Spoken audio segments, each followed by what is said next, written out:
পরিষ্কার পরিচ্ছন্ন রাতের আকাশে নেই যত তারা, আমাদের দেশের আইনের আছে তার চেয়ে অধিক বেশি ধারা। আমাদের দেশের আইন তৈরি করেছিল ব্রিটিশরা, অথচ ব্রিটিশরা কিন্তু তাদের নিজেদের দেশে সেই আইন অনেক আগেই পরিবর্তন করেছে, অথচ আমাদের দেশে কিন্তু সেই আইন এখন অবধি চলমান রয়েছে। রামিসা হত্যা মামলায় সামনে এসেছে নতুন নাম ডলার। এখন অপরাধী সোহেল তার জবান বদলে ফেলেছে। অপরাধী সোহেল বোঝাতে চাচ্ছে হত্যা বা কোনো কিছুর সাথে সে সম্পৃক্ত নয়, সবকিছুর সাথে সম্পৃক্ত অপরাধী ডলার। এর আগে কিন্তু সবকিছুতেই প্রমাণিত হয়েছিল আসল অপরাধী সোহেল, যার কারণে কোনো আইনজীবী কিন্তু অপরাধী সোহেলের পক্ষে দাঁড়ায়নি। কিন্তু সংবিধান অনুযায়ী আমাদের রাষ্ট্র অপরাধী সোহেলকে একজন আইনজীবী দিয়েছেন, যার নাম মুসা কলিমউদ্দিন।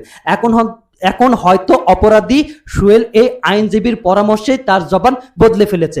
এখন আবার নতুন করে শুরু হবে তদন্ত, আসল অপরাধীকে সোহেল নাকি ডলার। এইভাবে চলবে দীর্ঘ একটা সময় বিচার কার্য, শেষ অবধি কবে রায় হয় সেটা কিন্তু দেখার বিষয়। মাগুরার আসিয়া কাণ্ডে অন্তত একটা রায় পাওয়া গেছে, কিন্তু রামিসা হত্যা মামলায় সেই রায়টা কতদিনে পাওয়া যায় সেটাই কিন্তু দেখার বিষয়। আর রায় পেলেই যে সেটা কার্যকর হবে এমন কিন্তু বিষয় নয়, কারণ আমাদের বাংলাদেশে আইনের অনেক ধারা রয়েছে।